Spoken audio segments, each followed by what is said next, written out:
नमस्कार। आज के इस वीडियो में हम बात कर रहे हैं ISA की, यानी इंटरनेशनल सोलर अलायंस की, अंतर्राष्ट्रीय सौर गठबंधन की। हाल ही में संशोधित अंतर्राष्ट्रीय सौर गठबंधन फ्रेमवर्क समझौते के तहत संयुक्त राष्ट्र के सभी सदस्य अंतर्राष्ट्रीय सौर गठबंधन में शामिल हो सकते हैं।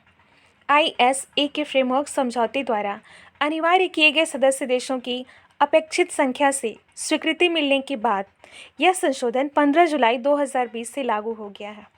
कब से लागू हुआ है? 15 जुलाई 2020 से। ISA के संशोधन के लागू होने के बाद फ्रेमवर्क समझौता अब संयुक्त राष्ट्र के सभी सदस्य राष्ट्रों को अंतर्राष्ट्रीय सौर गठबंधन में शामिल होने की अनुमति देता है। तो आइए जानते हैं क्या है ISA, इंटरनेशनल सोलर अलायंस। अंतर्राष्ट्रीय सौर गठबंधन की कल्पना कर्क रेखा और मकर रेखा के बीच में पूरी तरह से या आंशिक रूप से स्थित सौर संसाधन संपन्न देशों के गठबंधन के रूप में की गई थी। अंतर्राष्ट्रीय सौर गठबंधन के शुभारंभ की घोषणा भारत के प्रधानमंत्री श्री नरेंद्र मोदी और फ्रांस के पूर्व राष्ट्रपति फ्रांसवा ओलांद द्वारा 30 नवंबर 2015 को पेरिस में संयुक्त राष्ट्र जलवायु परिवर्तन सम्मेलन के 21वें सत्र के दौरान की गई थी।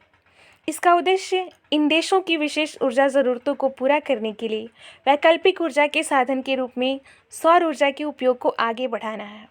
यह गठबंधन उद्देश्य जीवाश्म ईंधन पर ऊर्जा की निर्भरता को खत्म कर सौर ऊर्जा को बढ़ावा देता है। इसके अतिरिक्त सदस्य देशों को सस्ती दरों पर सोलर टेक्नोलॉजी का प्रबंध कराना और इस क्षेत्र में अनुसंधान व विकास को बढ़ावा देना भी इसका मुख्य उद्देश्य है। ISA सौर संसाधन संपन्न देशों के बीच सहयोग के लिए एक समर्पित मंच प्रदान करता है, जिसके माध्यम से सरकारों, द्विपक्षीय और बहुपक्षीय संगठनों, कॉरपोरेट्स, उद्योग और अन्य हितधारकों सहित वैश्विक समुदाय सौर ऊर्जा के उपयोग और गुणवत्ता को बढ़ाने के सामान्य लक्ष्य को प्राप्त करने में मदद कर सकता है। अंतर्राष्ट्रीय सौर गठबंधन एक संधि आधारित अंतर्राष्ट्रीय अंतर सरकारी संगठन है।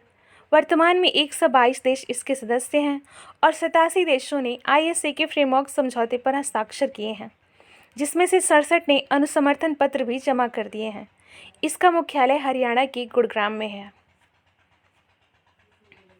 अंतर्राष्ट्रीय सौर गठबंधन का नेतृत्व महानिदेशक द्वारा किया जाता है, जो ISA सचिवालय के कार्यों का संचालन करता है। महानिदेशक का कार्यकाल 4 वर्ष का होता है और वह पुनः चुनाव के लिए पात्र होता है। महामहिम श्री उपेंद्र त्रिपाठी वर्तमान में महानिदेशक का पद संभाल रहे हैं। तो आइए देखते हैं इसके कुछ मेन पॉइंट्स।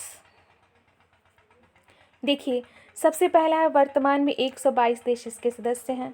दूसरा है इसका मुख्यालय हरियाणा के गुरुग्राम में है। सॉरी, मैंने पहले गुरुग्राम बोल दिया था, गुरुग्राम में है। अंतर्राष्ट्रीय सौर गठबंधन का नेतृत्व महानिदेशक द्वारा किया जाता है और इसका कार्यकाल 4 वर्ष का होता है। कार्यकाल 4 वर्ष का होता है और इसके अभी जो महानिदेशक हैं वो हैं महामहिम श्री उपेंद्र त्रिपाठी। तो ये ऐसे पॉइंट हैं जो आपको ध्यान में रखने चाहिए। आज के वीडियो में बस इतना ही। मिलते हैं फिर नेक्स्ट वीडियो में।